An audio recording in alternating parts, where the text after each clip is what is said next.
ನಮಸ್ತೆ, welcome back to me. ಇವತ್ತು ಮನೆಯಲ್ಲಿ ಹೇಗೆ ಸಿಂಪಲ್ಲಾಗಿ ಗೋಬಿ ಮಂಚೂರಿ ಮಾಡೋದು ಹೇಗೆ ಅಂತ ತೋರಿಸ್ತೀನಿ ಬನ್ನಿ. ಫಸ್ಟು ಬಿಸಿ ನೀರಿಗೆ ಉಪ್ಪು ಅರಿಶಿನ ಹಾಕ್ಕೊಂಡು ಗೋಬಿನ ಚೆನ್ನಾಗಿ ತೊಳೆದಿಟ್ಕೊಳ್ಳಿ. ತೊಳೆದಿರೋ ಗೋಬಿಗೆ ಚಿಲ್ಲಿ ಪೌಡರು, ಧನಿಯಾ ಪೌಡರು, ಜೀರಾ ಪೌಡರು, ಸ್ವಲ್ಪ ಗರಂ ಮಸಾಲ ಹಾಕಿ ಮತ್ತು ಕಾರ್ನ್ಫ್ಲೋರು, ಕಡಲೆ ಹಿಟ್ಟು, ಅಕ್ಕಿ ಹಿಟ್ಟು, ರುಚಿಗೆ ತಕ್ಕಷ್ಟು ಉಪ್ಪು ಹಾಕಿ ಸ್ವಲ್ಪ ನೀರು ಹಾಕ್ಕೊಂಡು ತಿಕ್ಕಾಗೆ ಅಂದರೆ ಈ ಕನ್ಸಿಸ್ಟೆನ್ಸಿ ಬರೋವರೆಗೂ ಕಲಿಸ್ಕೊಳ್ಳಿ. ಈಗ ಕಾಯ್ದಿರೋ ಎಣ್ಣೆಗೆ ಉದ್ರುದ್ರಾಗಿ ಅಂದರೆ ಒಂದೊಂದೇ ಗೋಬಿನ ಎಣ್ಣೆಲಿ ಹಾಕ್ಕೊಳ್ಳಿ.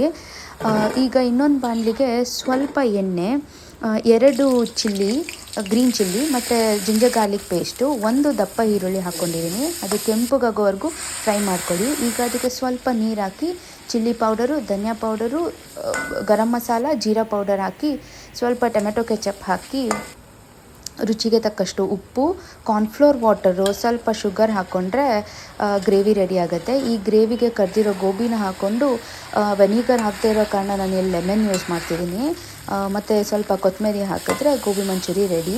ಇದಕ್ಕೆ ಯಾವುದೇ ಥರದ ಸೋಯಾ ಸಾಸು ವೆನಿಗರ್ ಯೂಸ್ ಮಾಡ್ತಿಲ್ಲ. ಟ್ರೈ ಮಾಡಿ ಹೇಗಿತ್ತು ಅಂತ ಕಮೆಂಟ್ ಮಾಡಿ.